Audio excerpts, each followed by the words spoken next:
What is up, everybody? Welcome back to another episode of the Bootleg Football Podcast. I'm your host, Brett Coleman, here with my wonderful co-host, EJ Snyder.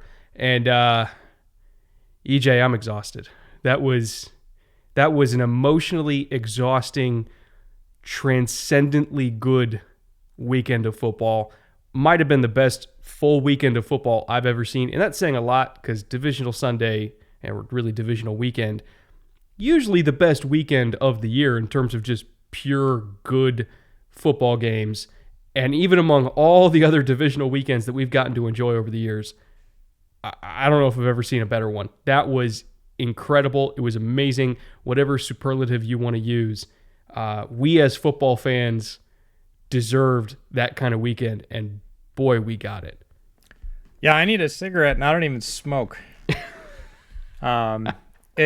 It does feel like I felt today like I was spent, and other people posted that on Twitter. Robert Mays said something about, look, all that adrenaline for the entire weekend pretty much, and I'm feeling like let down. I'm feeling like emotionally disragged. And it was because possibly the finest weekend of football out of the NFL ever. And I try not to say ever and never very much because ever's a long time. But we're going to talk about it. Every game came down to the last play. There was tension, there was drama, and of course, it ramped up. If we'd had the last game first, it would have felt very, very different, but we didn't. We got the last game last, and we'll talk about that last. But yeah, it was something special. We deserved it. I brought something special in the podcast to celebrate. I've been saving this. I actually showed it to you when I got it, but it's been in my fridge for a while, and it feels like we need to mark the moment, so to speak. So this is a beer in a box, and if it comes in a box, you know it's special. From Firestone Walker, this is their 2021 Mezcal Limon Vintage #1. It's mezcal and orange bitters, barrel-aged ale, brewed with agave nectar, chili, sea salt, and lime peel. Oh my God. That sounds amazing. I know, right? So I didn't think that an average, like, I don't know, week 12 recap, not that nothing great happened in week 12, but I was saving this one for something pretty special, and it feels like this is something pretty special. So it's got a whole bunch of barrel notes on the front of it. Yeah, the podcast is going to be interesting because it's 13.5 by volume, so it's been in the barrel Jesus a bit. Christ. It's only 12 ounces, a saving grace. It's not like a 22 ounce.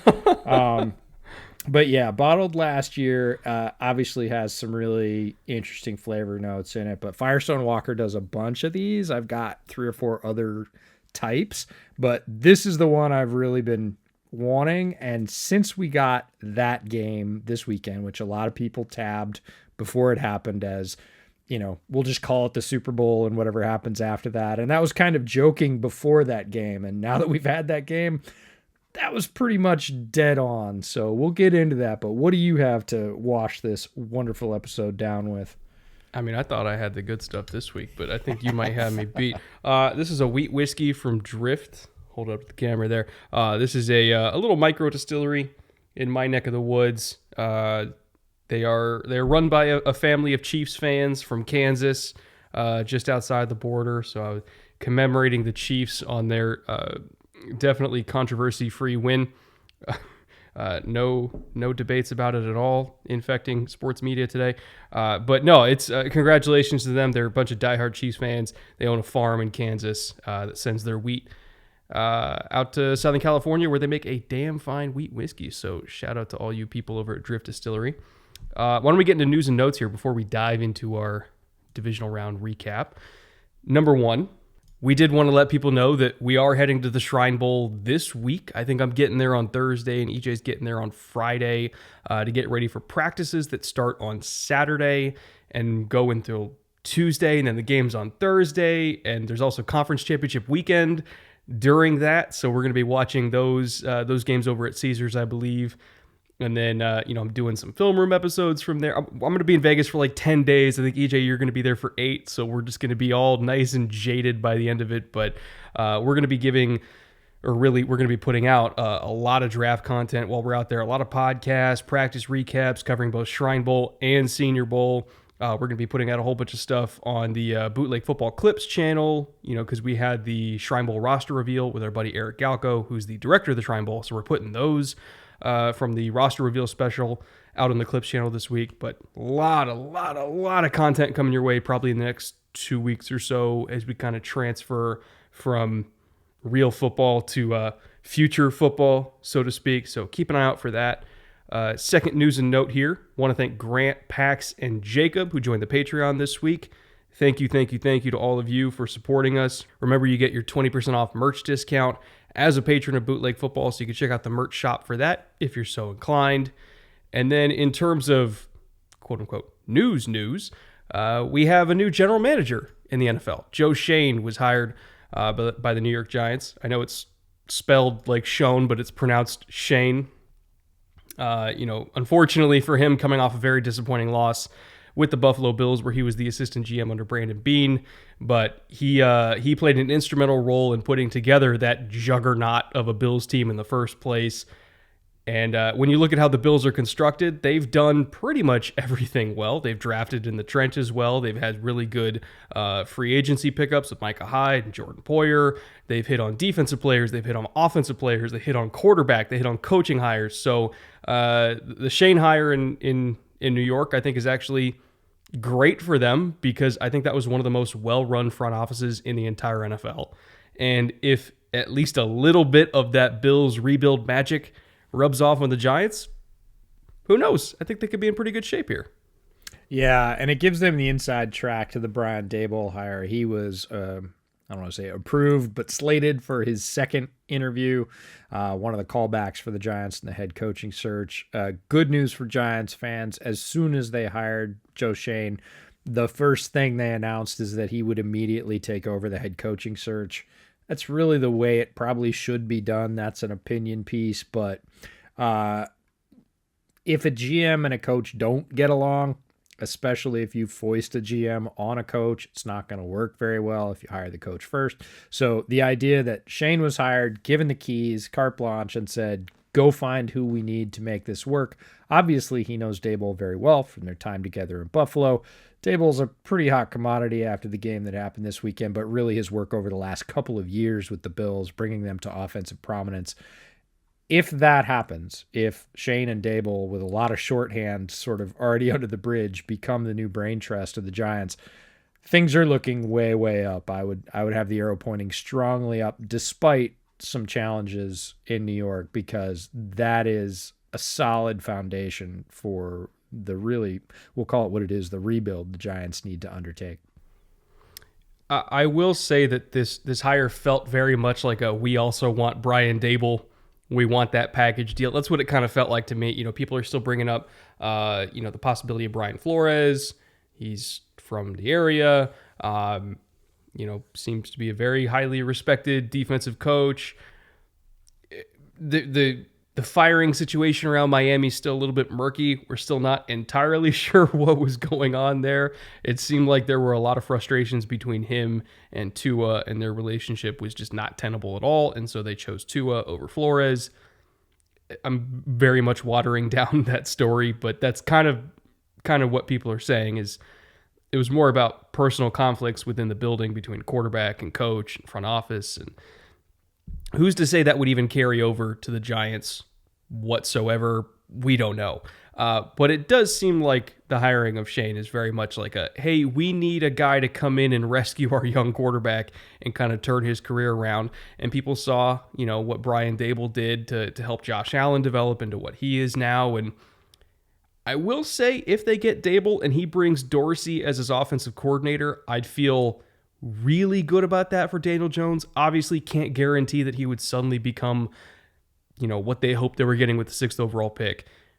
But I would really like to see Dorsey go wherever Daboll goes, because I think Dorsey is kind of one of the secret sauce there, so to speak, in terms of QB development. But yeah, it kind of feels like they're just trying to poach all the Bills they can get here. Yeah, Josh disagrees with you. During a press conference today, Josh Allen basically threw his full support behind Dorsey and said, look, we know that Brian may leave. He had interviews last year. We were lucky that he stayed, and that's true. They were probably good for both parties. Got the Bills, deep into the playoffs, and Daboll another year worth of seasoning, which will probably be very beneficial when he becomes a head coach, most likely within the next couple of weeks.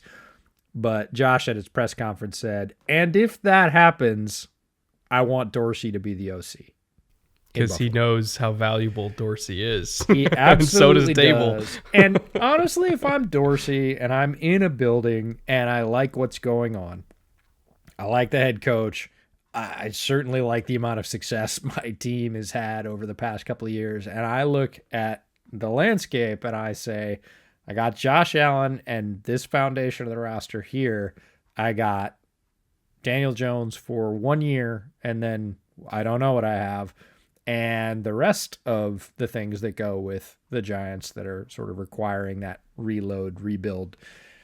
If I'm Ken Dorsey, I'd probably keep my home in Western New York and say, I'm going to keep working with the transcendent God that just put up, 30 points and 10 straight touchdowns on drives.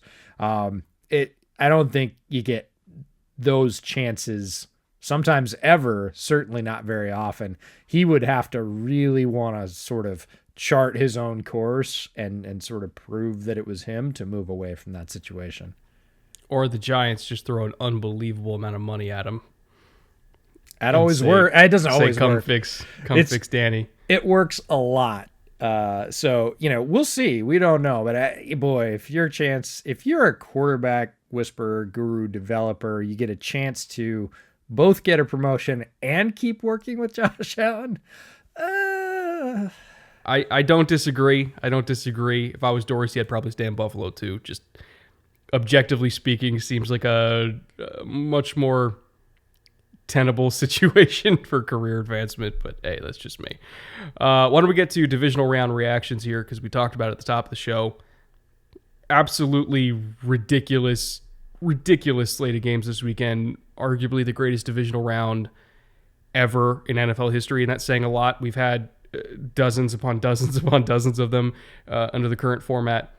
This one was something else. I think one of my previous favorite weekends of football ever, I want to say it was the 2011 or 2012 divisional round, ironically when the 49ers were also making that run. You remember that Saints 49ers game, I think it was 2011, with that crazy good Vic Fangio defense where you got 4 all-pro linebackers going up against like Sean Payton's offense in its prime, and you got Dante Whitner and Pierre Thomas just absolutely beating the snot out of each other, and you got Bowman and Willis, and I think you still had Marcus Colston. Like, it was an amazing game that came down to the last play. I think Vernon Davis caught the game winner.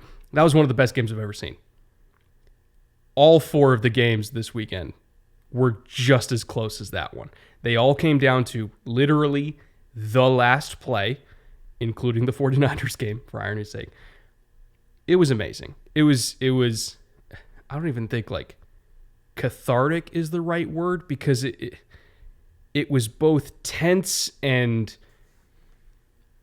relieving at the same time, because it just felt like this felt like a weekend where the entire season had built up to this, and just it crescendoed into this weekend of football, and it felt like a payoff. Like, it felt like one of those like season finales of like Lost or something back in the day, where all the pieces came together, and it was phenomenal. And so we're going to start with that Bills and Chiefs game, because what else could we start with? The ascension. We're going to talk about narrative here. The ascension of the Josh Allen versus Patrick Mahomes rivalry. And I know there's going to be people that say, oh, it's not a rivalry yet. The Bills got to win first. I don't give a fuck. This is a rivalry. These are 2 of the most talented quarterbacks we've ever seen going blow for blow. I mean, just fucking haymakers the entire game long, making ridiculous throws on each side, 25 points in the last 2 minutes. The ascension of this rivalry to maybe being another Brady Manning caliber rivalry in the AFC in terms of just unbelievable quarterbacks that you know are going to face each other in the playoffs. They're coming off an AFC Championship battle last year that the Chiefs also won. That one was not as competitive as this one. And then the divisional round, the Bills get them back by blowing them out in the regular season, and the Chiefs face them again in the divisional round this year. Like this I think could be another one, another legendary rivalry between two great young quarterbacks. And what else can you say about it? I mean, quarterback clinic doesn't even do it justice. This was a quarterback work of art. Like, hang that game in a museum. What else can you say? It was beyond comprehension. And I think we're all better human beings for experiencing it.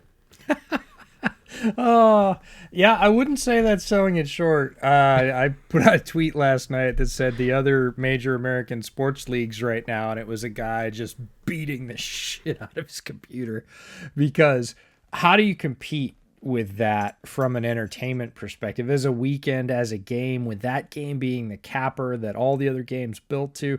It's kind of like first game of the weekend, Saturday, midday for us on the West Coast. You're like, oh, that was a good game. Like, all right, that was really competitive. Like, came down to the final kick. Like, kicker they drafted. It's not all that often that kickers get drafted, but kicker they drafted came up money. He's been money all season. Like, beat the 1 seed at their house. Like, that's a good game. Like, it's Evan McFearless, what they call him. Yeah, they should. I realized last night that he and Tommy Townsend were at Florida at the same time. What? Yep. They overlapped at Florida for like 2 years. Can you imagine that special team? Yeah. That special teams unit, Tommy Townsend and Evan McPherson, like the kicking thing, yeah, we got that covered. The rest of it, we got problems, but we got 2 cannons over there. We're good. So that felt like a really good start, but look, Bills and Chiefs was in the back of everybody's mind, as soon as it was set up with the games last week. Like, all right, like, yep, this is going to be a thing. Like, you got Mahomes, you got Allen, and you talk about that rivalry, and it absolutely is on that level. Mike Golick Jr. put out, yeah, this is another Brady Manning. I don't need to see anything else. Mm-hmm. Like, they're there. Like, it's it. That's the thing for all the people like, oh, it's not a rivalry yet. Baloney.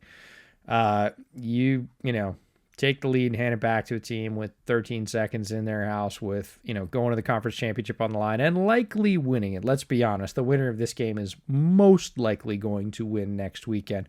Not writing the Bengals off completely, but he certainly has favorites, and that's the case with the Chiefs. I think they opened as 7.5-point favorites.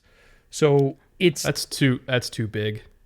I'm just saying. I agree. Favorites. I agree. They're favored. I wouldn't do 7.5 though. I'm just saying. Like, this was the game that everybody was looking for, and if this game had been 40-10, like, there would have been a serious sigh. No matter how good the rest of the weekend had been, like, oh man, I was really hoping that game was going to be all right. And honestly, in the first quarter, it looked to me a little bit like the Bills are flat. Well, they're tight more than anything. Josh didn't look relaxed. The Chiefs did, and there was a couple of those early tipping points where you felt like, look, the Bills got a counterpunch here. I'm not going to say it's a must-have drive or must-score points, but I kind of am. And I realize it's the first quarter, but if you let the Chiefs get out to a 17-point lead, a 20-point lead at their house, it was absolutely rocking at Arrowhead. It just felt like if they don't counterpunch right here, like if they don't get loose and start doing what they did against the Patriots the week before, you have to. And they did. Well, not only did they, it was a 75-yard touchdown to Gabe Davis. Because I had that exact same thought. I was like, they need something here, and they need it right now. And like literally right when I was in the middle of writing the tweet of like, Bills need to score right now or this is going to get out of hand. before I could even finish the sentence, Gabe Davis was running 75 yards down the field. And I was like, okay, I'm going to ask you a question about just that, because our experience watching the game might be a little bit different than some of the listeners and viewers' experience. Like, we're watching these games and we're live tweeting them, so there's always this balance that you develop of, like, eye discipline of, like, okay, I'm looking down at my phone or my computer or whatever, and then I'm looking up for the play. And then how many times during just this game were you in the middle of writing something about something amazing that happened when you looked up and something else more amazing happened? My backspace key got a lot of work in this game. I'll tell you that much. I wanted to put out both, right? And it's like, that was a great play, and then that was a great play, and oh, now I got to keep that in mind and keep watching the game in real time. It probably happened 8 times, and I'm talking about, like, wow, jaw-dropping plays, what you would consider game-changing in a normal game, momentum swinging in a normal game, where you were like, that was amazing, and you look up and you're like, oh, okay, I'm going to have to write about that after I finish this and get it out with no typos.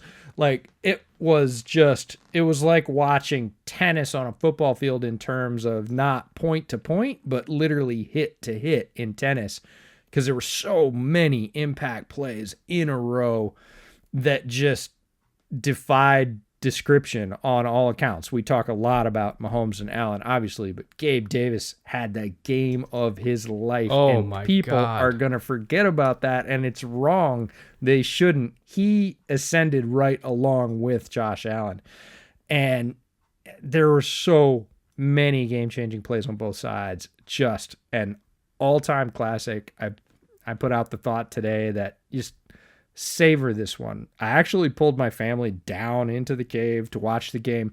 They don't watch a ton of football. Dad watches plenty of football. They don't partake all that much. Kids will sit and watch a quarter with me and then, like, that's nice, Dad. That's cool. I like it. Tell me what happens. And they leave. My wife wandered in and I was like, you should probably sit down. Like, I just poured myself my first drink of the entire day, and I was like, nope, I'm going to enjoy this. This is it. This is what we've been building towards. We've had 3 incredible quarters, 3 games before this. This is it. This is all the noise for all the marbles. And she was like, yeah. And she was sitting in this chair kind of talking to me, and then she kind of stopped talking and was watching the game, and then she was like, oh! I was like, she's hooked, and the kids heard a scream at one of the touchdowns, one of the counterpoint touchdowns. And which one? Yeah, exactly. And so my daughter runs in. She's like, I heard you scream. And I was like, sit down, kiddo. She's like, what? I was like, you're going to want to remember this. You know, she's 8. And then all 3 of us screamed at the next one, the next counterpunch. And then my son came running in. He's 10. He's like, what? I was like, sit down. And, you know, we're all watching the last 7 or 8 minutes of just, like you said, haymakers back and forth. And the stadium going absolutely bananas.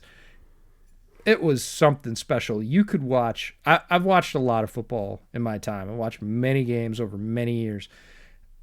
I think I'm going to have to be content with the fact that I might never see another one like that. And that's even if I have a very long life. Like, that's until the next time they play against each other. It's true, and I hope that's the case. I hope we get 10 more of these. You know, somebody, Mina Kimes said, scrap the rest of the playoffs, make it best out of 3 for the Super Bowl. And I don't think anybody would argue. No. Like, this was a very special game, and if you're young, like my kids are, you have no idea. If you're a Chiefs fan and you're 15 years old, you're in middle school, and all last 4 years since you were 11, you've gone to the AFC Championship like every game, like, every year. You don't care. Like, you think it's just normal. Like, this was still super duper special and rare. Like, you could go another 20 years and not see something like this that just had all of the elements for all the marbles. It was a very, very special game. And you know who made the best defensive play of the entire day? Stephon Diggs. Stephon Diggs. For people that are either listening to the podcast or haven't seen it on video, a fan right before the 4th and 13, which was a ridiculous play, by the way. Right before that, a fan rushed the field and was going for the ball. He was going to take the ball, and Stephon Diggs saw that he was like literally running for the ball, And so just went and put a shoulder to the guy, fucking decleated him, like classic Ray Lewis into your ribcage type hit. And then, of course, security got there and took him away. But that was the best hit of the night, was Stephon Diggs. And I love the awareness. I love the awareness because if a fan takes the ball, you have to put in a new ball, one that maybe Josh isn't used to the grip. Maybe the spot gets shifted a little bit here and there. Like, you got to protect that ball. You cannot let somebody disturb it. So good on him. Loved it. If it had been a Chief, I think about the old NFL ads. You must protect this house, right? And Stephon Diggs protected that ball for his quarterback. Yeah, there were just so many scenes. I all day they've just sort of been flashing through my mind, and it's not even all game shots or all plays that were exceptional. It's the crowd shots, it's the fireworks, it's the noise, it's plays that didn't get made and there were very few of those because so many got made, but just random stuff has been going through my mind from this game more than even any of the others, which we'll talk about. But again, just indelible. 10 years from now, you're going to remember. You're going to be like, remember that AFC game? It wasn't even the championship. It was a divisional round. Oh, yeah, it was a divisional round. That's right. Well, we do need to talk about one thing that I think is also going to be a lasting discussion point from this game. That's overtime rules. Because I agree with this notion, by the way. To a degree. Some people said that it ruined the game or spoiled the game or whatever. I don't think it spoiled the game. I don't think it ruined the game. But I do think that with as hot as Josh Allen was, it's a little bit annoying that he didn't get a chance. Actually, not even a little bit. A lot of bit annoying that he didn't get a chance. And I know there's going to be Chiefs fans saying, where was all this energy for 2018 when they didn't get a chance against, Tom Brady? I said the same thing back then. Mahomes was ridiculous in 2018. He was must-see TV, still one of the greatest quarterback seasons I've ever seen in my life. I wanted Mahomes to get another chance that year, because they mounted a furious comeback. And again, coin flip, you give it to Brady. Their defense was terrible that year because I think was that still Bob Sutton? I think it was still Bob Sutton was the DC in his last year there before they brought in Spags. Like, I wanted Mahomes to have a chance at that time, and I wanted Josh Allen to have a chance this time.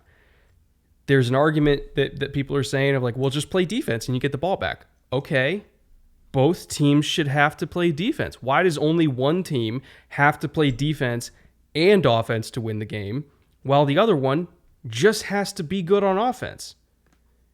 Like, where's the disconnect here? If it's a team game, and you want to measure who is the best football team, all 22 guys out on the field, why is only one of them having to play defense? Make them both do it. Make them both get a stop when they're completely gassed against an MVP caliber quarterback. Make both defenses earn it, not just one, because I guarantee you Josh Allen would have scored too. And okay, so we have to bring him out again for 2 more series. I don't give a shit. They'll get a stop eventually, but don't just give them one drive when they're completely exhausted. And yeah. I'm not even saying do the college thing either, because the college rules have their own flaws, but at least make them both have to do it. Yeah, this one turned for me today. This is odd, but this one clicked in for me today, and it wasn't the point you're making. So before this, I was on the bandwagon of like, hey, the rules are fine, and get a stop. And I'm with you that both teams should have to get a stop. But I was I wouldn't say strongly if you have a slider, right? I wasn't strongly that, hey, the rules are great and it's a team game, and if you can't get a stop, you shouldn't. That's not where I was. But I was like, get a stop and whatever. Today I got hit with sort of that one thought that changes your mind. And I'm one of those people that will change my mind regardless of how deeply I'm entrenched if new information is presented. And new information popped into my brain today. It's not new information to the league. I knew it before. It's a new way of seeing the same information for me. There's a fundamental assumption for all those people that say, just play defense, just get a stop, right? It's a team game. You got to do that, right? The fundamental assumption is that that's a level playing field. And it's not. No. It's not. The league has worked very hard over the past 5 to 10 years to tilt the field towards offense because they like points. And there's nothing wrong with that. This is not a value judgment. I want defensive slugfests. None of that. The fact of the matter is the NFL has worked extremely hard to make it easy to play offense. Offensive holding has been deprioritized. You cannot sniff a quarterback. Well, a veteran quarterback. You can beat the hell out of a rookie, but you cannot touch a veteran quarterback without a roughing call. We've seen some incredibly slight touches of a quarterback be called 15 yards and extend drives. Defensive pass interference rules obviously favor the offense. This year, the new one is smaller players can't cut an offensive lineman on outside runs. What are you supposed to do? That clearly favors the offense. Like, try and find me a rule that favors the defense that's been instituted over the last 5 years. And the answer is you can't. There's not one. There's not a single rule that favors the defense that's been instituted. So well, even the one they put in, like ball carrier lowering the crown of the helmet, they don't even call that one. They never call that. So what's the point? So the idea of, well, it's a fair fight, just do your part. It's not a fair fight. The cards are stacked in favor of the offense. So only giving them one possession means whoever wins that coin flip most likely wins the game because you have created a set of rules that teams have responded to in personnel and coaching to say, we got to maximize offense for points. They're letting us do this. They're letting us hold pass rushers. They're not letting them hit our quarterback. They're letting our receivers run free after 5 yards with almost no contact downfield. Like, they want us to score points. So teams like the Rams and the Chiefs and the Bills and the Bucs have all rallied around the idea of, let's go. Let's light it up on offense. And they're right. And I would say that tilt is easily 60-40, might be as much as 70-30. So the fact is, if you win the coin toss, your chances to win, if you receive, are way higher. Like 10-1 in the playoffs. If you win the coin toss, you win the overtime playoff game. It's not quite as tilted in the regular season, but it's still tilted towards the offense. So that fundamental assumption of, hey, it's a fair fight is wrong. And that's where I changed my mind to give them both a shot. And the byproduct that the NFL would get from that is, frankly, what they want.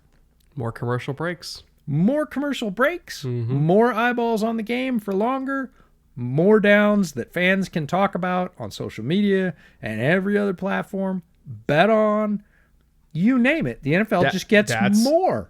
That's live bets. That's the key. That's the sway. Like, literally, the NFL just wants more of all of it. They're the classic MOAR. More. Give me more TV time, more ads, more betting, more social media exposure.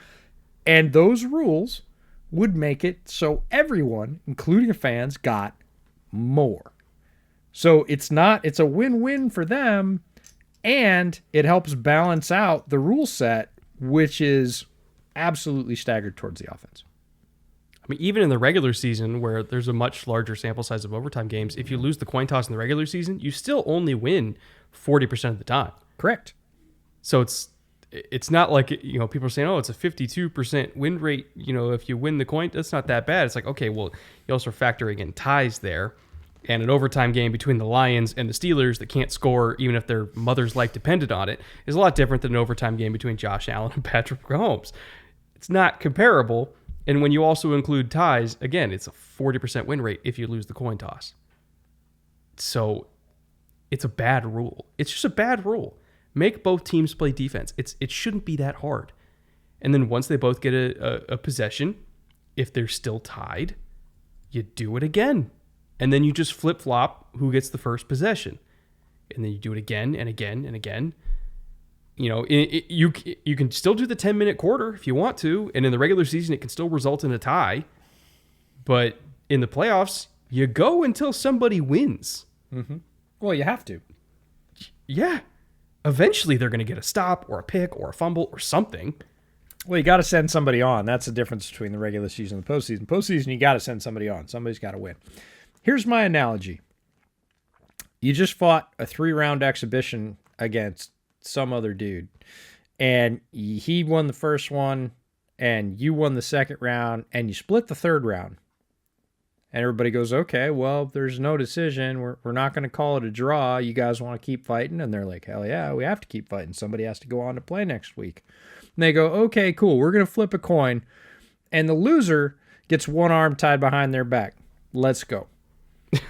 That's a perfect analogy. And you're like, wait, we were doing a thing and we were both doing a thing equally. And now you say if I lose a coin toss, I got to fight this guy one-handed, even though we just split like 3 rounds right down the middle. And the ref goes, yeah, what's your problem? And you're like, I'm likely going to get my ass kicked. That's my problem. And 10-1 in the playoffs, if you get your arm tied behind your back, you're going to get your ass kicked because that's the way the rules are set up. Uh-huh. God, that's actually perfect. I could not explain it any better than that. So, I don't know. It's a great game. Again, it wasn't spoiled. It wasn't mired. It wasn't ruined. No. But I do think this game was a wake-up call. Yeah, it's a great win for the Chiefs. Like, this is not anti-Chiefs or we just needed the Bills or anything else. This was one of the greatest games of all time. And we don't have stake in the game. Like, yes, my family's from Buffalo. I love the Bills, but I also love what the Chiefs have built. They are a very fun team to watch, and they are one of the best stories in the NFL this year. Their turnaround, absolutely, hands down, one of the best stories in the NFL. I didn't really care who won. I wanted to see more football, and I would like it to be fair for both teams. Do I feel bad for Buffalo? Horrible. Josh Allen and Brian Daboll and Ken Dorsey and Gabe Davis. The offense played the lights out. The defense played really hard too, but we'd be remiss if we didn't say that Leslie Frazier possibly screwed, well, not possibly, did screw the city of Buffalo. Possibly? No, did. Like on the last 2 plays, the one in particular, 13 seconds left, it's a time and distance equation. It's just this simple, folks. They need distance. They only have so much time. Mahomes has to get the ball out of his hands within about 3 seconds, and you let one of his 2 favorite receivers, we talked about the 3-6 options for the Chiefs, not one of the 3-6 options, probably the number 1 option this year. You know, Tyreek Hill has ascended in the postseason, but during the regular season, Travis Kelce caught more balls, won more games for them than Tyreek Hill. So you let their number 1 option get a free release off the line. And I'm not saying you have to double team him. I'm not saying anything else. I'm saying you take your defensive end, you put him over Travis Kelce, and you go smack him. Do not let him just leave. And then start your rush, because the rush isn't going to get there anyways. He needs to throw very quickly. It's just situational awareness. And they don't. They leave Travis Kelce a free release. And I'd tweeted out like 5 minutes earlier, hey, keep giving Travis Kelce free releases. Fuck around and find out. Like Leslie Frazier fucked around and found out. Travis Kelce, free release. You basically hand them the yards. That's pitch and catch for Mahomes and Kelce, his de facto number 1 receiver. That is a horrible choice. Daniel Jeremiah came out and said so with video. Louis Riddick came out today and said so. Like, this isn't because they were gassed. It's because they didn't line up the right way and do what they needed to do based on the time and the space they had. So I feel terrible because, look, if you put up 30-plus points in a championship game, that's enough points to win. Yeah. Like, Josh Allen's EPA per play was like 99th percentile. Like, he had possibly the best game you can have as a quarterback as a pro in the NFL. And he's going home because the guy on the other side had one too, but his defense let 2 plays go with 13 seconds left. That's rugged. And I know Leslie Frazier is a former Bear, was part of the 85 championship team. I know he had that defense running very well, got them into the playoffs this year. You can't overlook it. It was a terrible mistake, and it cost that team a chance to move on. Hell, it might have cost them a Super Bowl, because if they win that game, I would favor them against the Bengals for sure, and then we'd see about who comes from the NFC. But they have, I would say, at best, an even chance to win the Super Bowl.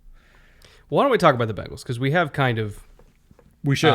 We have kind of alluded to the fact that I do not want it to come off like we think that there's some sort of like second-class citizen in the AFC. They've already beat the Chiefs this year. They've already done it. Now, the Bills also beat the Chiefs and lost the second time around. So can they beat them twice? That's the operative question here. But, this is not some second-rate team. Joe Burrow is phenomenal. Jamar Chase is otherworldly. T. Higgins, Mixon, some of their defensive pieces, Bates, Reeder, all like this is a squad. This is a squad. And to be honest, I'm loving that they're in the AFC Championship because even you and I thought, maybe fourth in the division this year. They're building. They're like another year away. That's what you thought. Well, at least me. Again, I did not think they were going to be bad, but I was like, okay, they're on the way up. To be fair, they're better than I thought too. I'm just giving Brett a little garbage because he picked them to finish last, and I was like, I don't think they're going to finish last, but I did not think they would finish first. I didn't think they'd be bad though. I just thought the AFC North was really good. We both agreed that was a slugfest, but let's agree that the Bengals are a year early. Oh, and yeah. that's awesome. Like that is great. Great for Cincinnati. It's great for Joe Burrow. Like this is a incredibly complete team, except for the offensive line. Well, that's the thing is they gave up 9 sacks in this game, and I went back and I charted all of them today because I wanted to see like how this happened. Like what the hell? Uh-huh. Not a lot of blitzes, a lot of early down sacks. 4-man rushes where they run a game and the offensive line can't pick it up. They did a good job of, showing pressure with linebackers just to make sure that Jeffrey Simmons was one-on-one with Hakeem Adeniji, who could not handle him at all. Harold Landry busted through for a sack on a blown protection where just nobody picked him up. It's not like there was any one problem. There was a lot of different problems, but they weren't like blitzing Burrow to death either. They were just getting home with 4 in a variety of ways. And the Cincy offensive line is so terrible at communication, they just couldn't pick anything up. They were bad. So 9 sacks. Horrendous. Tied the record, I think. Either tied or came very close to it. No, I think it tied. Not broke, but tied. The other thing that is less seen or will be less seen as we get farther away from this game is 6 penalties. Mm-hmm. So 15 directly negative plays, not including hurries, hits, pressures. Like, we're not even talking about that. We're talking about put Joe Burrow on the ground for registered sacks 9 times and jumped 6 times. Yeah. That's a hell of a hole. The fact that the Bengals won this game, and I will say it very clearly, despite that, like in spite of that, that is not typically a performance from your offensive line that you would get a dub out of. The fact that he overcame that negative deficit and ended up busting out a 1 seed at their house is ridiculous. Yeah, and I mean he was serial killer Joe that we've seen since LSU, where he's under pressure and you better not miss, because if you miss, he's going to get outside the pocket and he's going to find Jamar Chase just like he did in 2019 at LSU. You know who else looked like that this weekend? Who? CEH. Oh yeah, he had some great. I know it's going back to the last LSU game. runs. I know, like that was like I saw that on tape, and he's had his struggles with injuries. Most bootleg fans remember our reaction live when he got drafted. The reason we reacted like that is because of last night's game, because when everything else on the Chiefs is working, and you can go to him to do the things he did last night. That's why we loved him so much. Not as the number 1 bell cow, not as the perfect option for that offense as a leader, as a complementary piece. He was just what they needed, and he showed it last night. So, yeah, a lot of former LSU guys having pretty good playoffs here. Yeah, and then Justin Jefferson, God rest his soul, in Minnesota. At least in the playoffs. At least in the playoffs. He'll get there one day, maybe. I don't know. Well, he did everything he could. Let's be honest. He did his part. But yeah, no, it was serial killer Joe. Miss him once, he'll make you pay. And he's just so tough, man. He's so tough because he got the absolute shit beat out of him. And he kept getting up. And he took some low hits, and you saw him wincing in pain. The low hit early on, I tweeted about that because I thought he tore something right I had then and PTSD. I had PTSD from that one. I'll just admit, like, I've been a Joe Burrow stan since before he was drafted. All the things you're talking about, the draft coverage, pre-draft coverage we had of him, I was like, no, he's the guy. He's the guy. He's the guy. People were like, I don't know. I was like, no. He's the guy. So glad he got to Cincinnati and showed, even though he got his knee blown out. No, he showed flashes in his rookie season. Nope, he's the guy. When he gets a couple more tools and a little better protection, he is going to do the exact same thing he did at LSU. He's been doing that. He comes back from a nasty injury. Again, has a subpar offensive line. I will die on the hill. They did not do enough this year. Jackson Carman, not even starting for them. Was he not, because it was an injury situation this week? Nope. I actually wasn't sure why Adeniji was in there. He came in as the 6th. Jackson Carman is not a starter for them. So, anyways, that's weird. Regardless, the Bengals, I think we can all agree, did not do enough. Whether you watch the tape, look at the stats, I don't care what you do. They didn't do enough on the offensive line. Joe still does that. The NFL and the Bengals, quite frankly, are really lucky that low hit early on Joe Burrow didn't take him out, because it very well could have. He got hit in the side of the knee. It was not a good looking hit. And I tweeted something out that said, I don't understand why the NFL is okay with people hitting Joe Burrow low. Like, and people said, oh, well, he's a rookie and blah, blah, blah. It's called differently. I understand that. I've seen quarterbacks literally have a hand brush across their helmet, not even make significant contact. Brush across their helmet and get a 15-yard penalty. We have guys on a dead ball piling into the side of Joe Burrow's knee, and everybody's like, oh, yeah, that's cool. Like, I don't understand that from everything we talked about, all the skewing of the rules to the offensive side. There's a reason. We want these quarterbacks protected. All of us do. The NFL does. Fans do. We don't want to see backup quarterbacks going at it in the divisional round, third-string quarterbacks going at it in the divisional round. We want Joe Burrow. We want Patrick Mahomes. We want Josh Allen, right? And the NFL is like, it's okay. You can pile into Joe Burrow's legs for what reason? Like, I just don't get that. And they don't throw the flag. There's so many other quarterbacks, and every fan of every team can talk about it this year, where you get near another quarterback and there is a flurry, I mean a blizzard of yellow flags, right? You pile into Joe Burrow's knee on a dead ball and everybody's like, whatever, who cares? Just don't get it. I think it's because it happens so often you get kind of used to it, right? Oh, that's terrible. It's accurate, but it's terrible. Yeah, I don't know. The offensive line was just bad. And again, I don't know why Carman isn't starting, because Hakeem Adeniji has allowed, in just the 2 playoff games, he's allowed half the total pressures that Carman's allowed all year. So what the hell? Like, what's what's the thought process here? Let me give Cincinnati a bit of a pointer.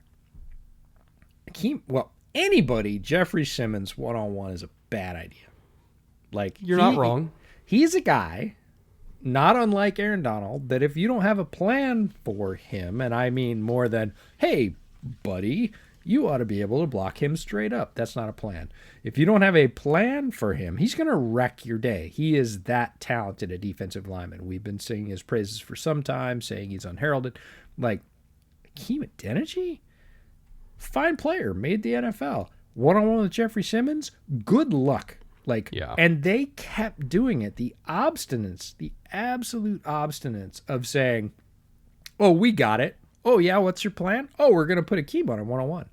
Really? That's your plan? Have you not seen the 3 that he didn't handle? Like, have you not seen Joe either running for his life or getting smashed? And they're like, no, we're just going to keep doing that. Like, the absolute insistence that was going to work, again, no idea. It's the one weakness that this team has that makes me not doubt, but nervous about their ability to compete with Kansas City, because I think they're going to do the same thing with Chris Jones.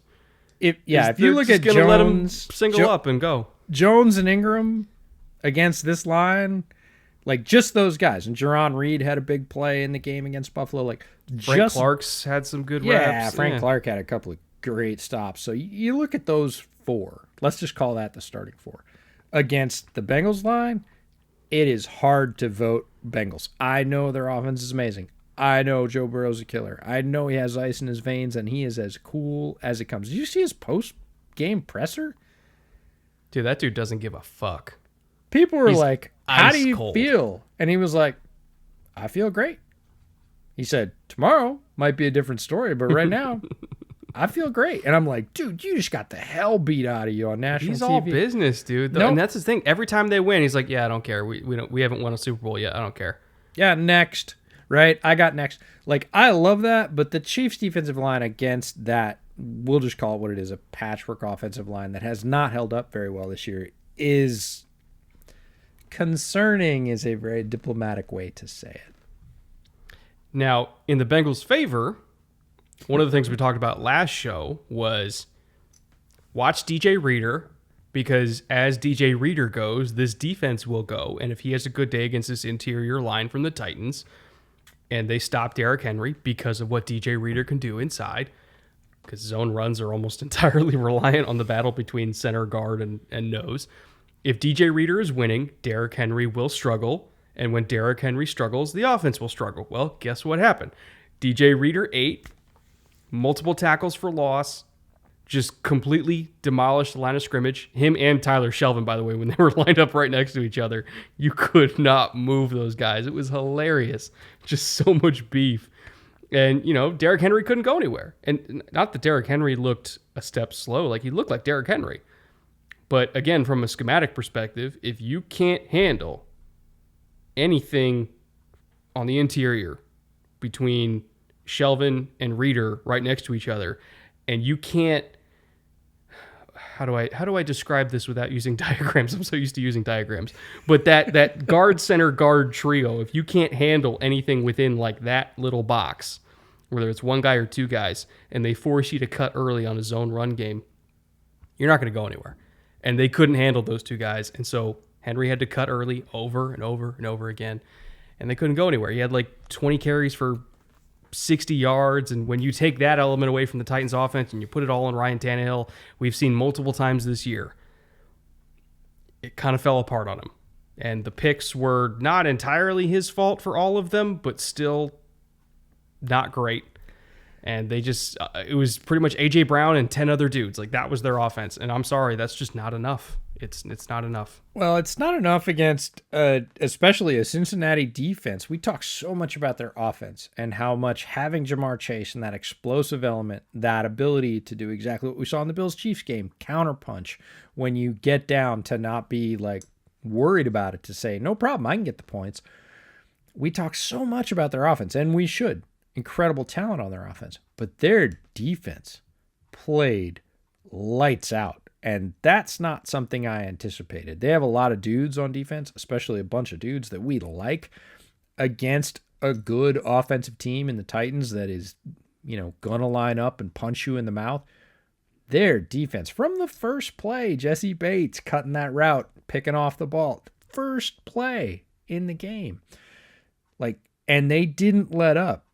And a couple of guys that, we've been high on for a couple of years that don't have great name recognition in Jermaine Pratt, Logan Wilson, as our linebackers, made plays. For the last 2 weeks, they have both made play after play after play. Getting out to the edge, Jermaine Pratt coming in heavy on the runs to stop Derrick Henry one-on-one a bunch of times.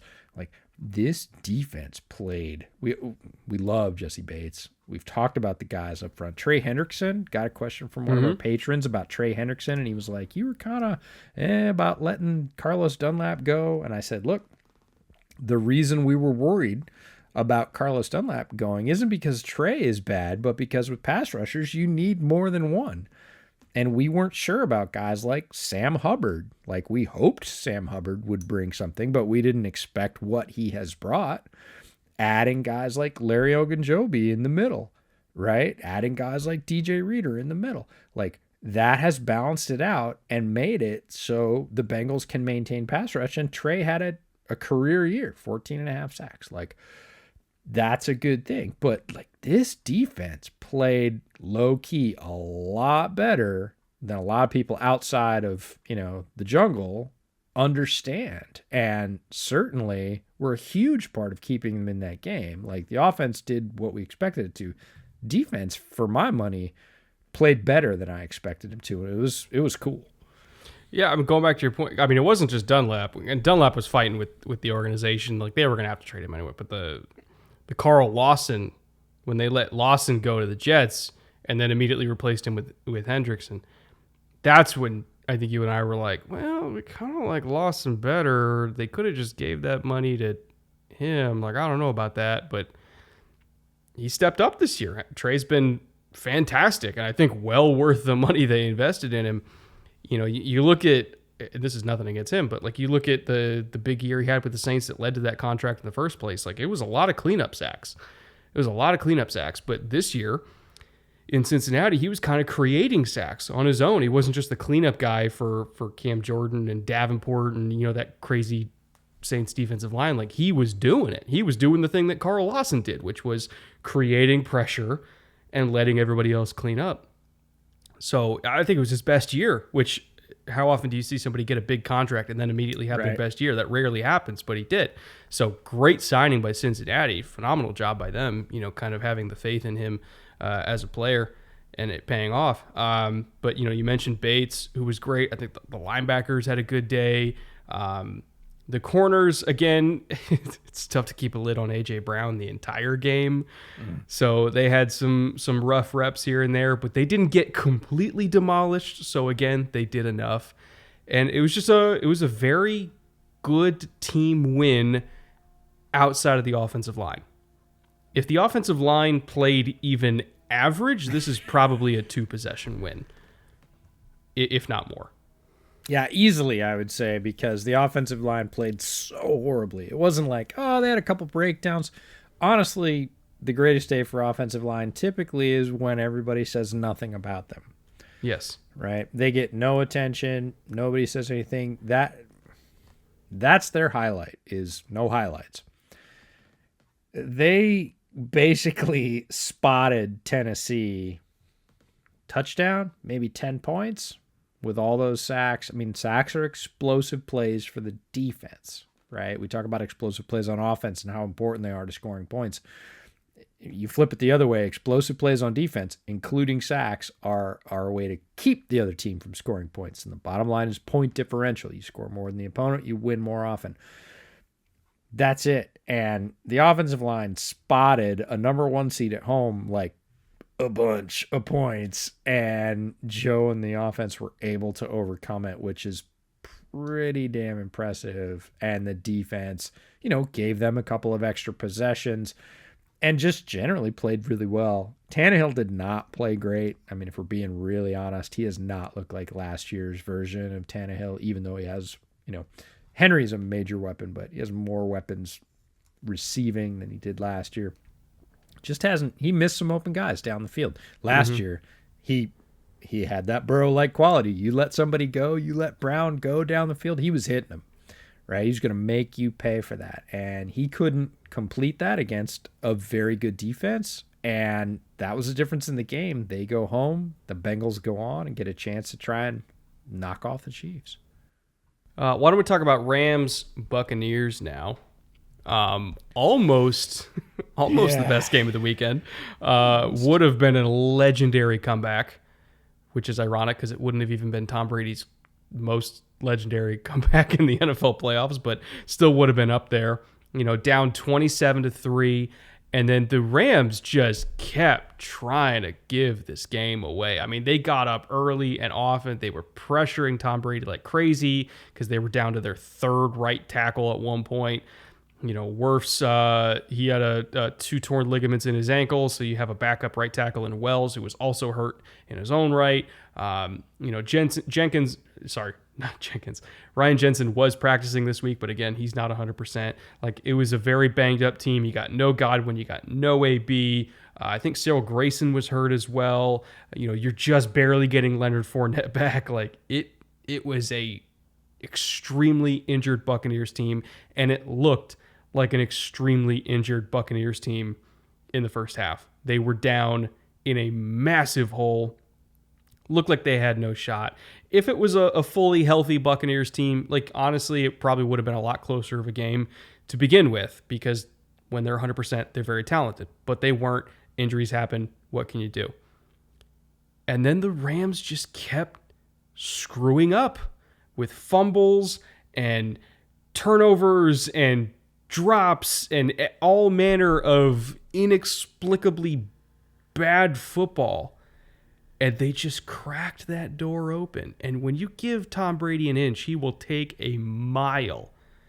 And they almost let him have the game until that last play where you hit Cooper Kupp on the bomb to set yourself up. It was like 44 or 44 or 54 yards, something like that. It was incredible, an amazing football game in its own right. I thought the Rams showed a lot of resiliency to not just crumble in the moment and go like, oh God, Tom's got us, we lose, this is fate. Because it's so easy to just think of yourself as a villain in a fairy tale and just accept that you're going to lose. But they didn't. They made a play when they absolutely needed to in order to slam that shut door on a miracle Tom Brady comeback, which he's done a million times. I think they deserve all the credit in the world for that. But also, I really hope Sean McVay is ripping them in the film room this week, because they damn near fumbled this game away in more ways than one. Yeah, this was not the equal of the Buffalo-Kansas City game, because it was one team not playing at their absolute apex and letting the other team back in. And as football fans, we want to see them make plays on both sides of the ball, and we do not want to see them make boneheaded plays one after another, to the point where you were just going, oh, really? Like, if people believe the NFL is fixed, and there are those people out there, be a very hard thing to do, by the way, but if there are those people out there that believe the NFL is fixed, the second half of this game is their evidence number 1A, right? The Rams did so many things that they didn't do basically all season in a row, pretty much possession after possession in the second half, that it started to feel like, really, do you just want Tom Brady to continue in the playoffs that badly?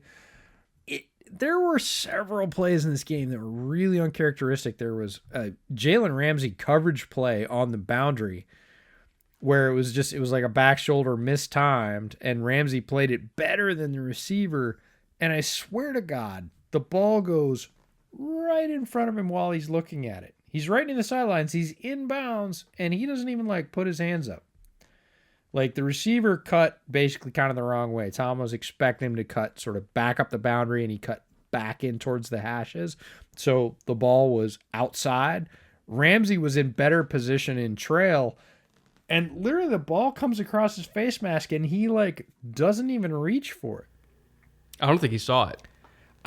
That was my only explanation, was he just didn't know the ball was there. The receiver blocked it out. There's a million things. We're not inside the helmet, but he didn't even put his hands up. And I'm like, how often does that happen, that you give Ramsey a free ball in a game that is win or go home, and he doesn't even reach for it? He didn't even react. And Cooper Kupp fumbling, and Cam Akers fumbling twice after having great play. It was like, let me roll the baddest scenario, the worst case, and then double it. And that's what the Rams did in the second half. And so they let the Bucks back into the game. The Bucks took it, to their credit. Tom Brady understands, didn't panic, never has. He's got so much experience in these situations. But I think even he thought, wow, this is pretty unlikely.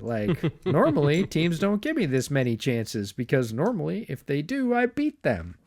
And I had tweeted out at the end of the first half, you can't give Tom Brady extra possessions about a small mistake the Rams made. And then they came out in the second half with the cornucopia and just went, whew, here you go. We're just going to throw it out there, try and beat us. And that made it a little bit less enjoyable, not less dramatic, was certainly dramatic for both fan bases. And it really felt like the Rams had done it, right?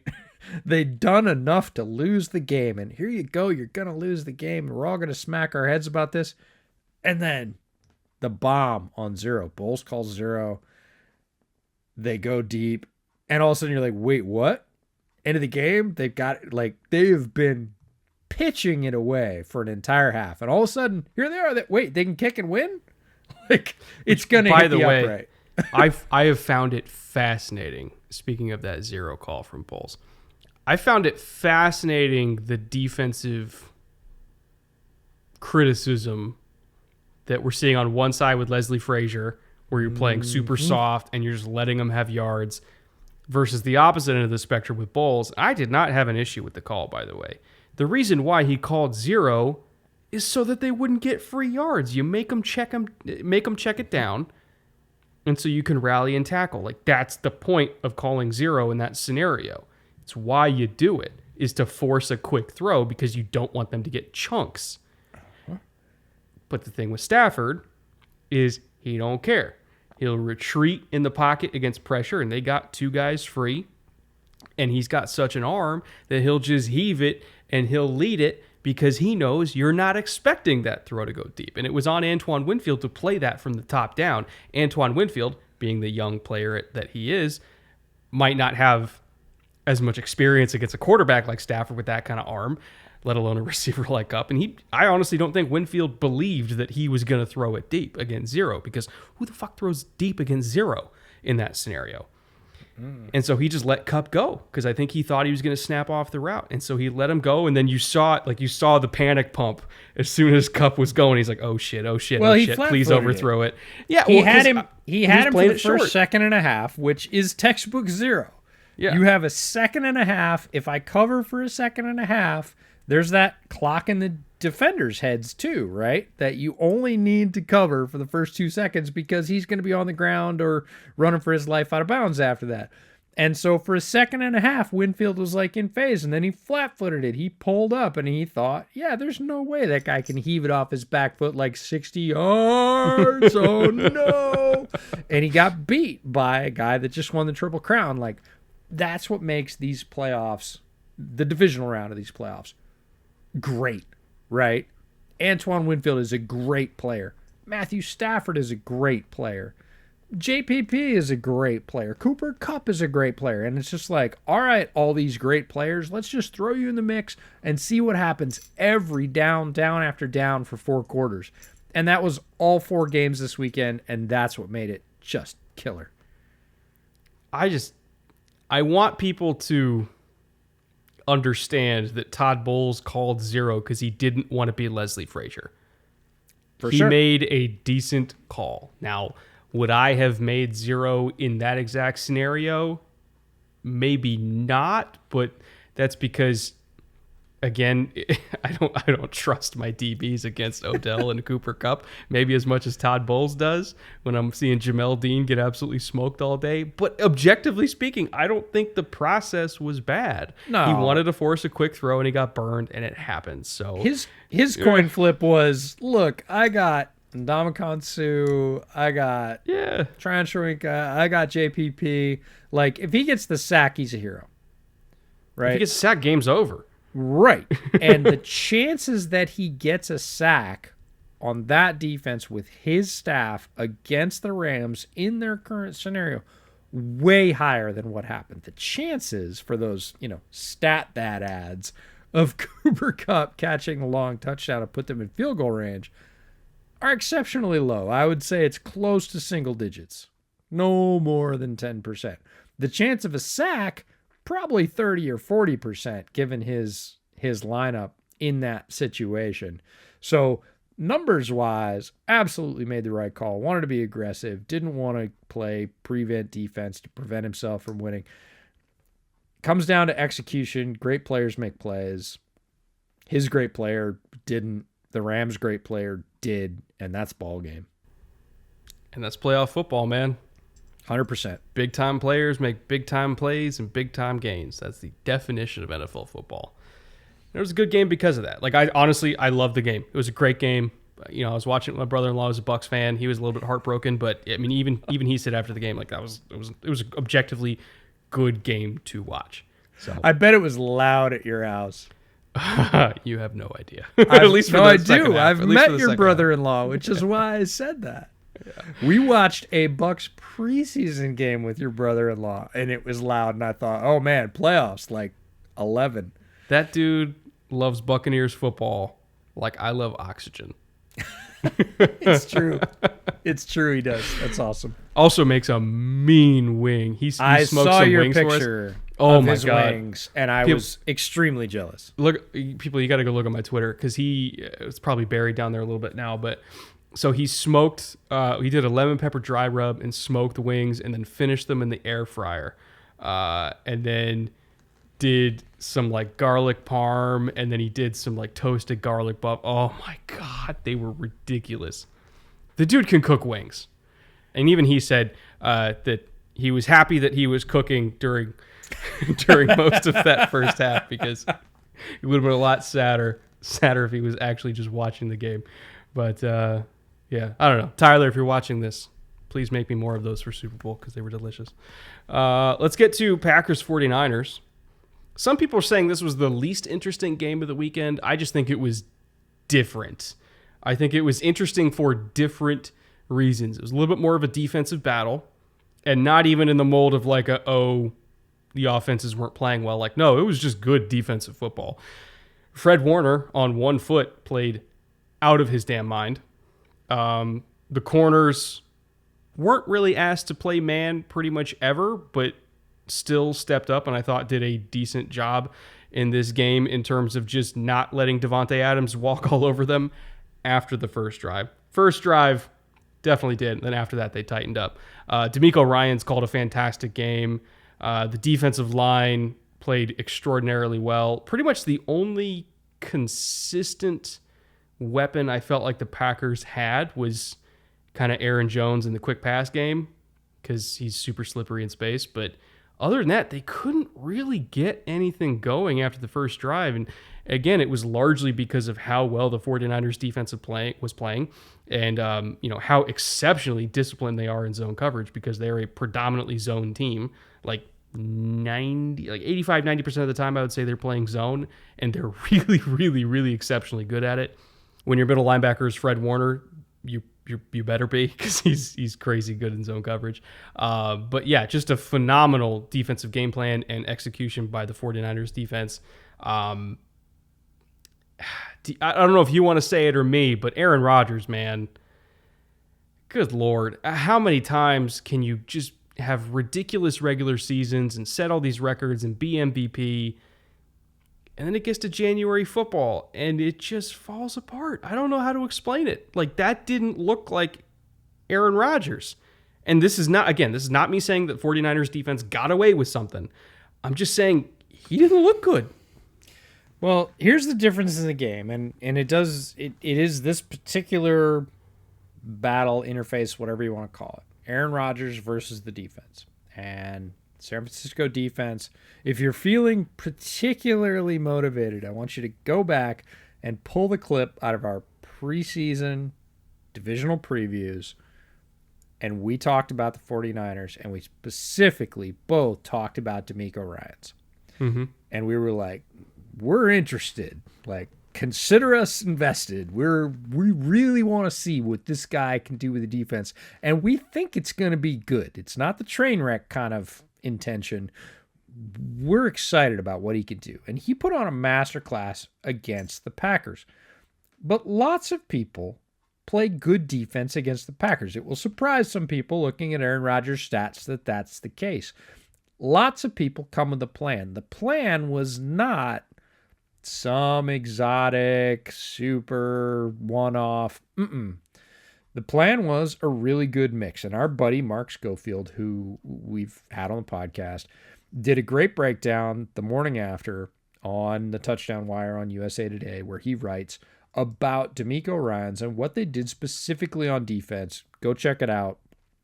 Really good resource. But it's not special. Like, they played it well. They played a combination of bracket. they rotated from single to a somewhat disguised too high, always to Adams' side, because Adams is the engine that powers that offense. He is the straw that stirs the drink, and folks know that. That's not a surprise. That's not like D'Amico had some secret intel. Everybody knows that when Rodgers needs something, he goes to Adams, and he usually gets it. So they sold out for the most part. They played about 20 to 30% single coverage, and they got away with it in those shots. The difference is Rodgers not hitting what the defense gave him on a particular play.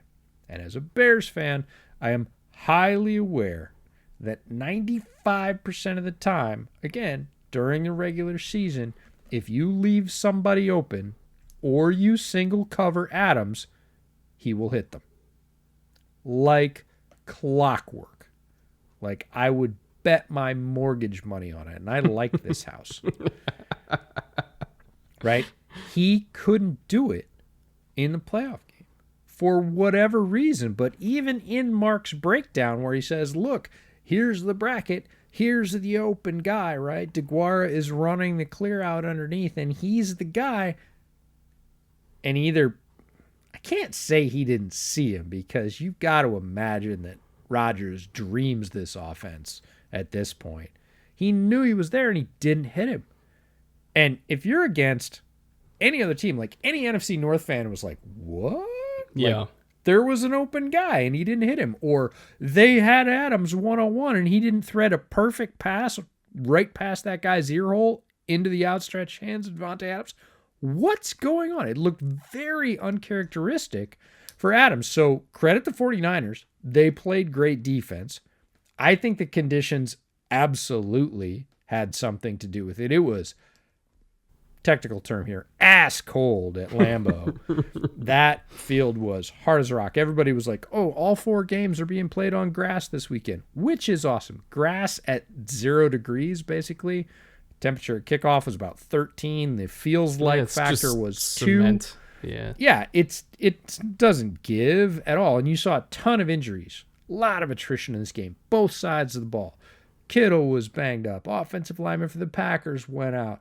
Defenders, after big hits, they were holding their shoulder, going to. This was a rough condition set to play heavy contact sports in. Not cool. But that hasn't stopped Aaron in the past. Like, he is fully familiar with cold weather football at this point. He just didn't hit him.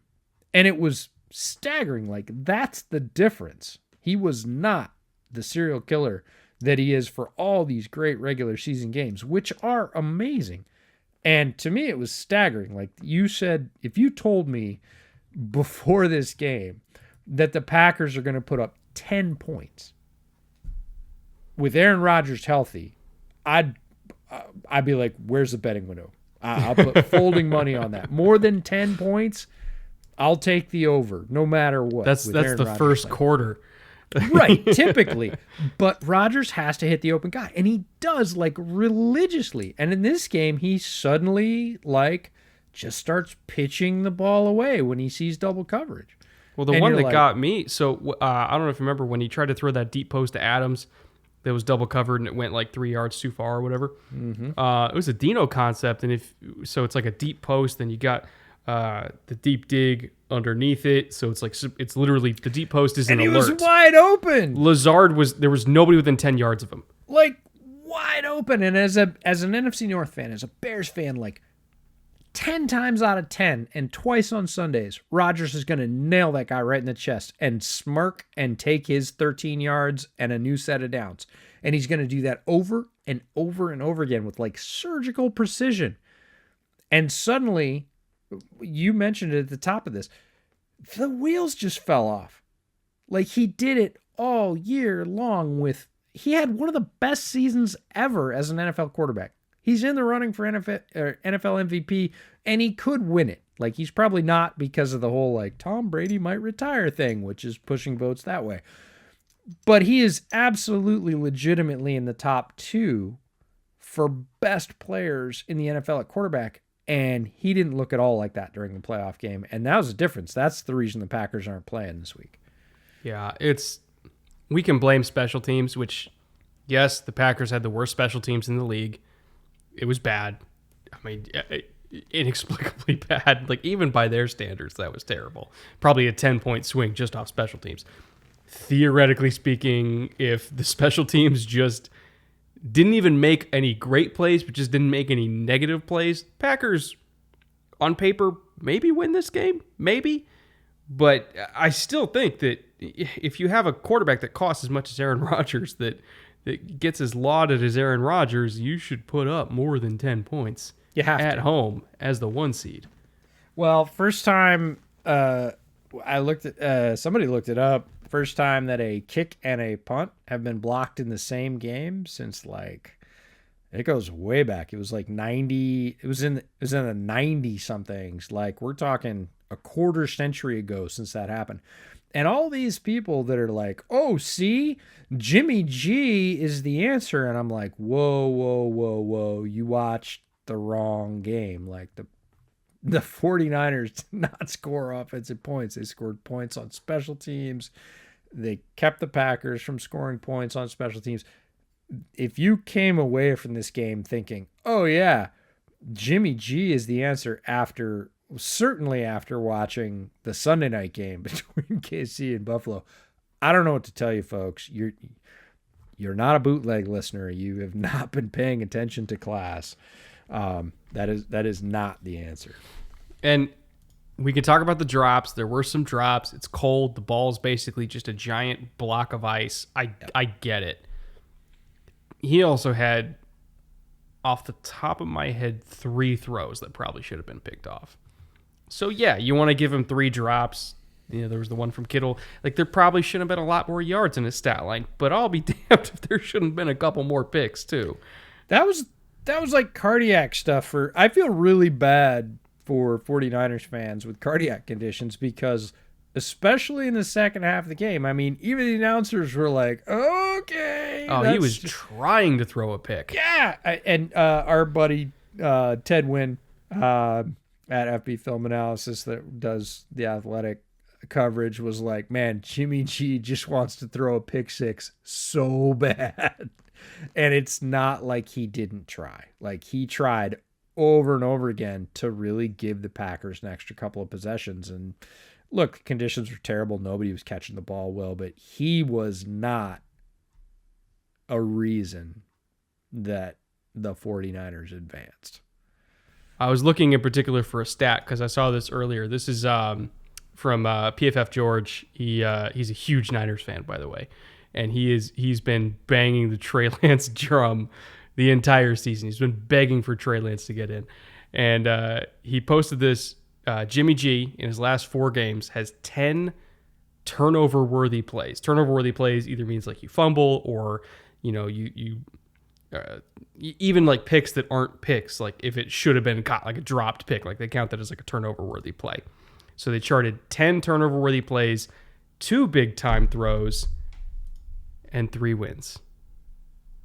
Like, I can't remember the last time I saw a quarterback that had 5 times as many potential turnovers as quote-unquote big-time throws, which means like, a big throw, tight window, high level of difficulty, like that kind of throw, massive EPA swing, that kind of stuff.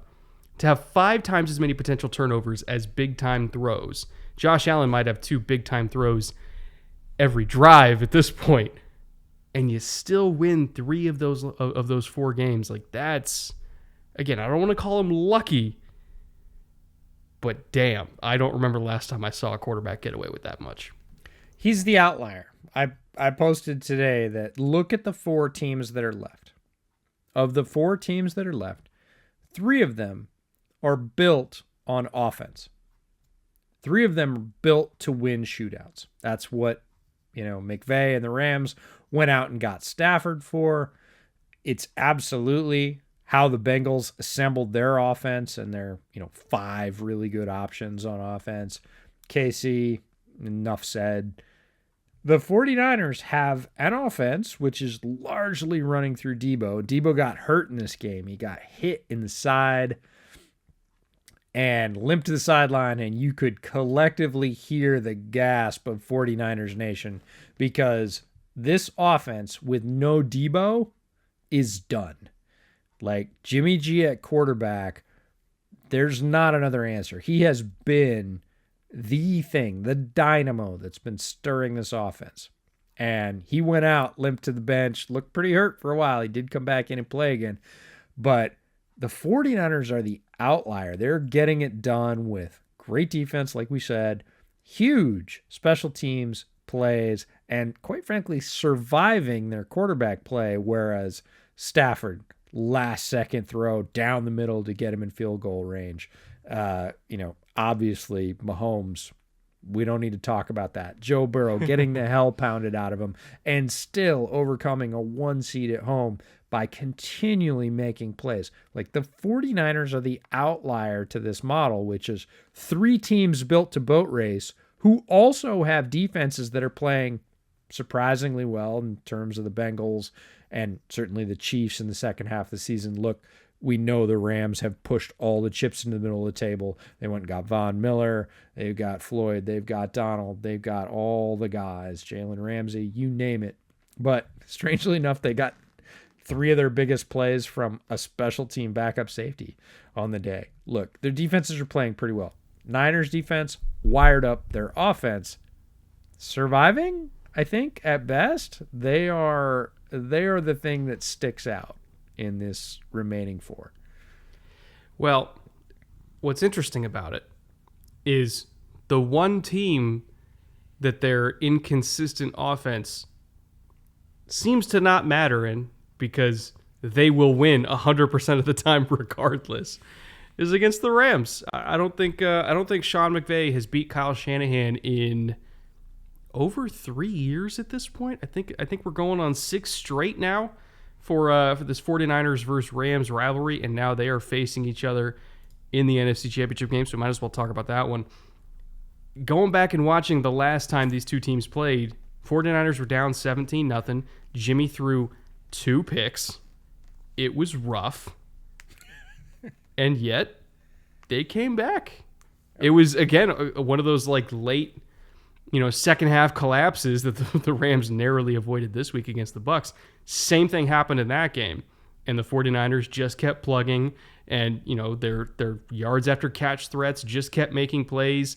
Debo had a passing TD because he's Debo. Because he's Debo. He had 8 carries for like 5.5 yards a carry and a touchdown. He had another 4 catches for 95 yards. He did everything. It was the Debo show. Ayuk doing Ayuk things, because Brandon Ayuk, I think, is a fantastic player. He had a 100-yard game in that one too. Very few corners, by the way, can cover Brandon Ayuk. He just does not get the targets that I think a receiver of his caliber should get. You put him with, say, Josh Allen or Patrick Mahomes, and he'd fucking blow the doors off a lot of people. But he did his thing in that game, and just got endless first down after first down after first down. It's weird, like they didn't even really have to use Kittle. Like he was more of like an underneath threat that would just kind of pull linebackers out of the way for Debo and Ayuk behind him. It was a how do I say this diplomatically? Wasn't a great game from Jimmy. More of a great game from the players around Jimmy. And the rest of that team is so crazy talented that, again, just like we saw this week, regardless of how many times Jimmy either throws a pick or almost throws a pick or takes a bad sack or whatever, the defensive line is amazing. The linebackers are rangy. The secondary is super disciplined. The skill position players are great. The offensive line, a little bit inconsistent when they're banged up, but again, you got Trent Williams, who's arguably the best player in football this year. The team is so good that they can still beat the Rams in spite of Jimmy. And so I'm not discounting them. I know it sounds like we were talking shit at the 49ers. I'm not discounting them against the Rams this week, because the Rams, for whatever reason, cannot beat these dudes. They just can't do it.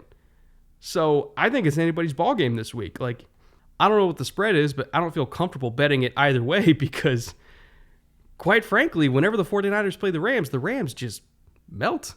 They can't handle it. Yeah, they're 2 teams that are extremely familiar. Obviously, they're in the same division, play each other a couple of times a year, but it's more than that. There's some history. Both coaching staffs have been stable for the last 2-3 years. These are teams that are hyper familiar with each other. And it's going to come down to those other plays. And I'm with you. On paper, Rams all day long, right? If you're just looking at personnel, Rams all day long. In reality, 0-0 ball game at the start could never be truer. Like, they have a legitimate chance to win. I will say this. If the 49ers win, how psyched are the Chiefs if they beat the Bengals? I don't think they're psyched at all because they know what Nick Bosa can do. They know what Fred Warner can do. They barely survived him in the last Super Bowl. I understand that, but I think they're happier than if they have to face the Rams, just from a matchup perspective. We'll talk about that a little bit. But look, the 49ers have a lot of horsepower. You talked about it. We need to talk about their safeties, like Jimmy Ward and Jaquiski Tart. Like, those guys have been playing very well down the stretch. Armstead had a huge sack. Armstead's a freak. We talk about his other line mate at Oregon, DeForest Buckner, all the time with the Colts. Like, Armstead on that sack on Sunday, guys that size should not move that quick. Like, they should not have that quicks. And he has all of them. And they can make life really hard for the Rams, especially if they're still experiencing some of those injury issues on the offensive line. Flip side, 49ers are pretty banged up. Jimmy's thumb is hanging on by a string. Debo got rocked, and that was, again, a sort of gasp-inducing moment because he is the driver, the dynamo, the first option on this offense. Kittle limped to the sideline. Might have just been cold. He's tough as hell, but he's had some injury issues. Trent Williams was hobbled, had his ankle wrapped in this one. That's the one that worried me. Yeah, there's a lot of their key players that are beat up. And look, it's a long season. We talk about attrition. We talk about the danger of a true 18-game season. You can't stay healthy. Nobody's healthy at this point. But some of the 49ers key players, quarterback, their all-world left tackle, their all-world tight end, their all-world everything. Debo is a verb now. He just Debo'd, right? Because he runs the ball, he catches the ball, he throws the ball. Like, he's got everything going on. That was a little bit Bull Durham there, wasn't it? But, like, they're banged up, and that's rough. Do I discount them? Not at this point, because they do have the Rams number, and the Rams seem to be able to establish a great lead and then not keep their foot on the gas. And I think if the Rams are going to win this one, they have to try and boat race them. I mean, full throttle, WFO, foot to the floor. We're just going to try and score as many points as we can every possession because Jimmy's offense probably can't produce like that, and we just have to try and outrun them. If they sort of throttle down in the second half with the lead and say, oh, we're going to sort of play ball controller, like that's the 49ers game right there. Don't do that. Rams just have to pin it and try and outrun them for the quarter mile. They just need to stop turning the ball over. Well, if they turn the ball over as many times as they did against Tampa, it's over. I mean, even in the last time they played against the Rams, like part of the reason, or the 49ers, excuse me, part of the reason why, that game was so hard on them, even though they had a 17-0 lead, Stafford threw 2 picks. Like, they cannot keep turning. When they turn the ball over, shit goes south for them. Yep. Quick. Like, really quick.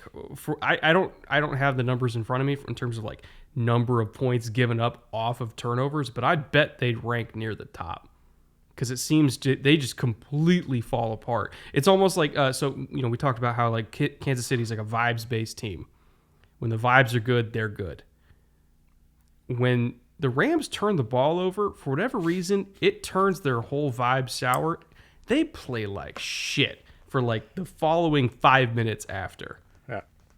And it comes in bunches for them. I would agree that like one leads to two. Like yes. when you see Stafford throw one, especially a bad one, like the ones that are contested or got knocked up in the air or whatever, like the fluky ones, not so much. But like he misreads the safety, coming on shallow cross. He doesn't see him and he throws it right in his chest. Like, another one's coming within the next 10 minutes of game time. Like, it is going to happen. So it's odd that way, but almost not odd, somewhat predictable at that point.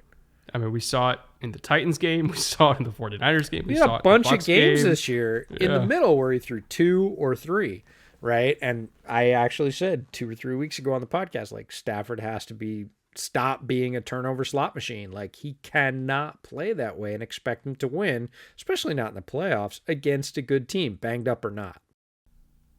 Let's talk about Bengals Chiefs because we did kind of allude to it earlier. Again, I do not think that the Bengals are second-class citizens in the AFC.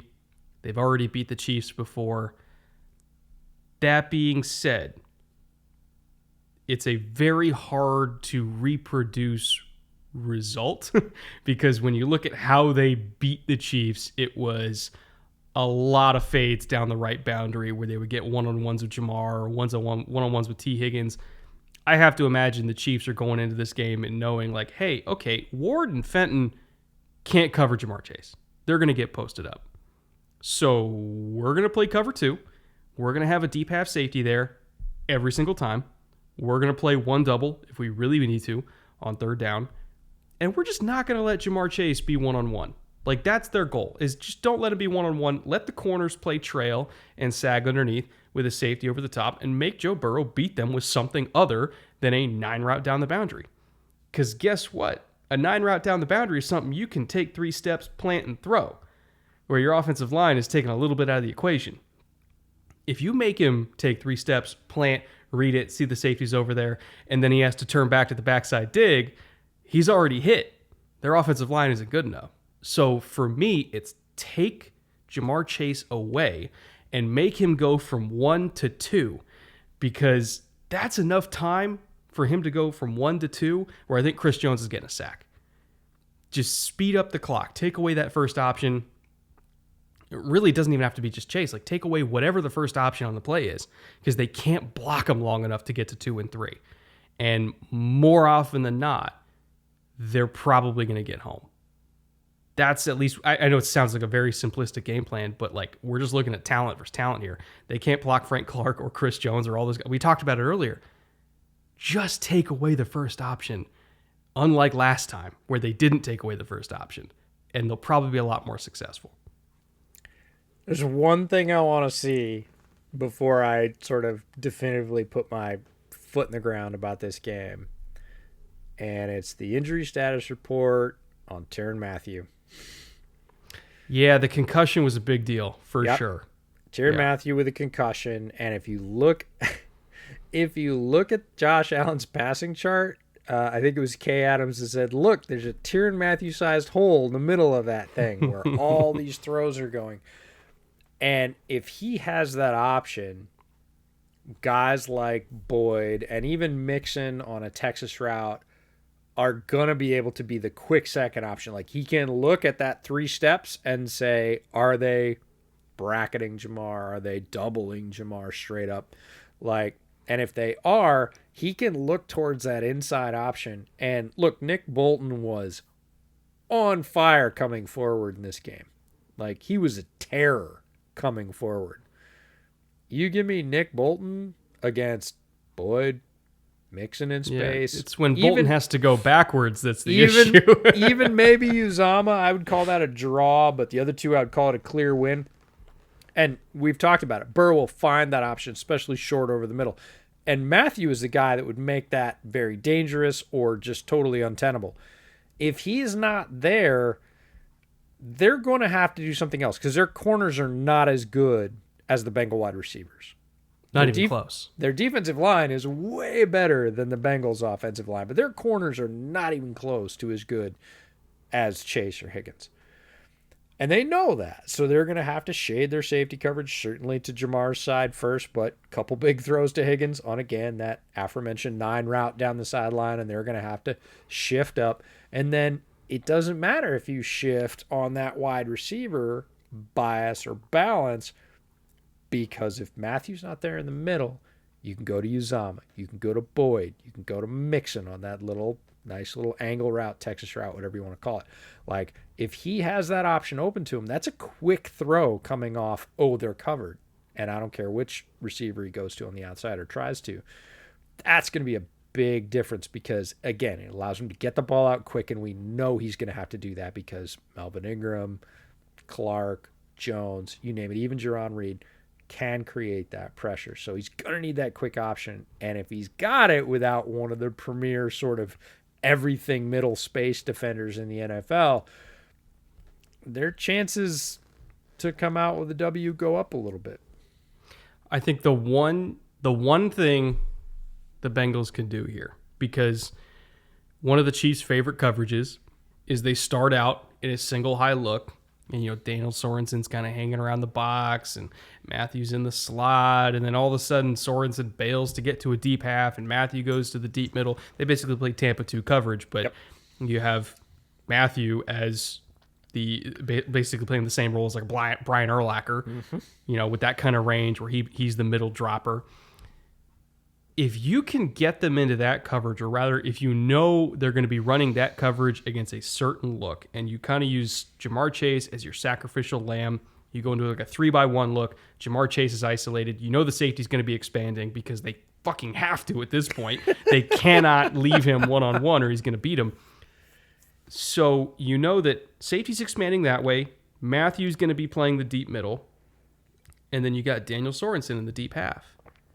Well, how that coverage functions is if you can overload with 3 threats. Again, we're talking about a 3-by-1 here. Number 3 to the inside is just running Matthew to the other side of the field. And then you've got Daniel Sorensen kind of trying to midpoint T. Higgins and Tyler Boyd deep down the field. There's money to be made there.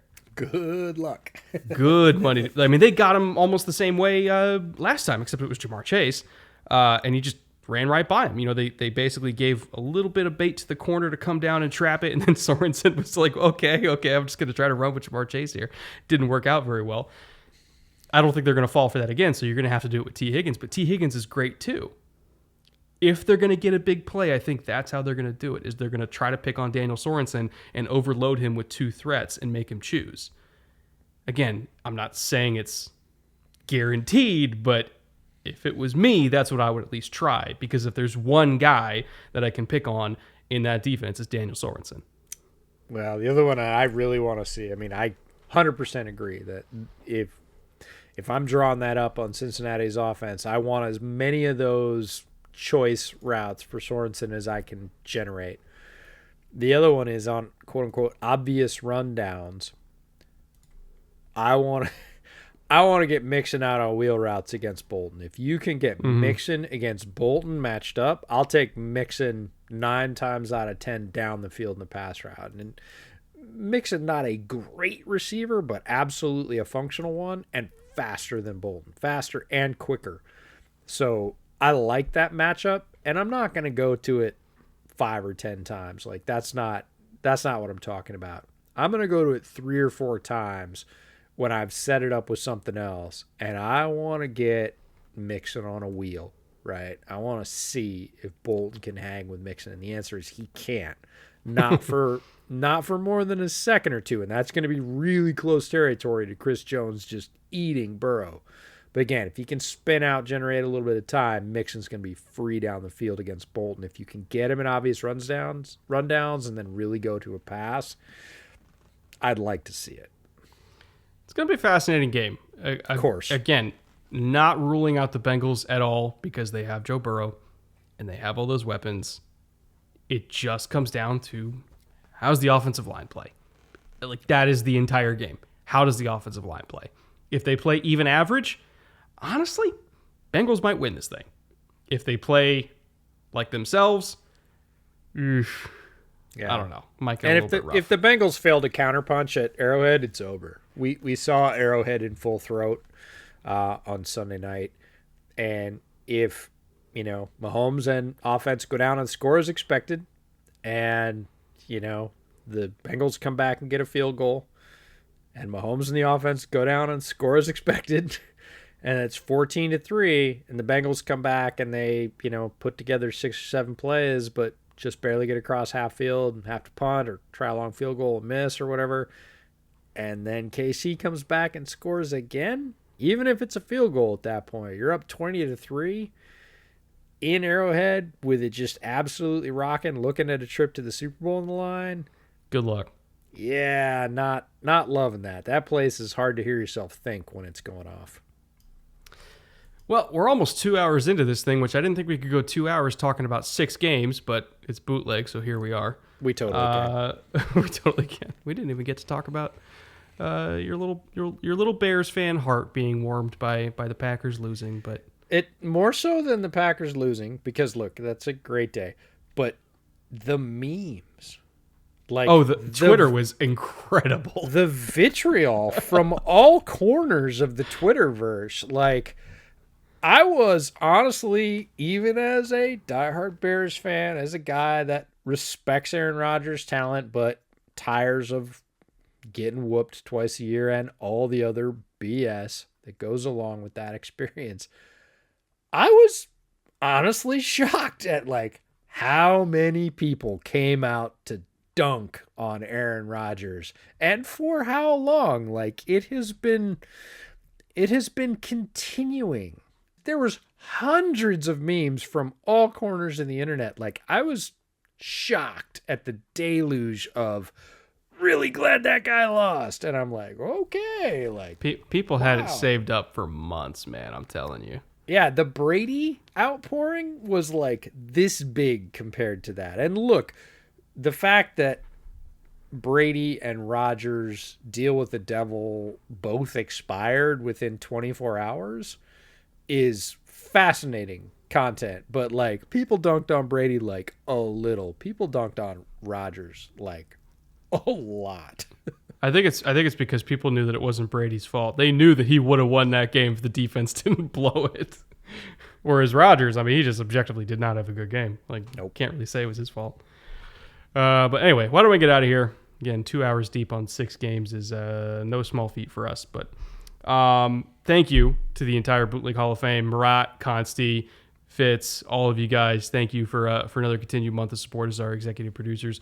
Really, really appreciate it. And we will be next recording from Vegas, I think, right? I think our next episode is going to be from our Airbnb at Vegas, from the Shrine Bowl, most likely after Saturday practice, doing some Shrine Bowl practice recap. Then we got conference championship games and another practice the next day, and then 2 more practices, and then Senior Bowl practices, and then Shrine Bowl game, and then Senior Bowl game, and then we got Super Bowl previews that we're doing, I think, from a special location, if I remember correctly. So, yep, lot of shit coming. Thank you everybody for listening and watching. Go subscribe to the Bootleg Football Clips channel, because we're gonna have more stuff, not just from these shows, but exclusive clips over on that channel as well, like new content that we're making just for that. So, can't wait. Love you all, and see you in a few days. Take care.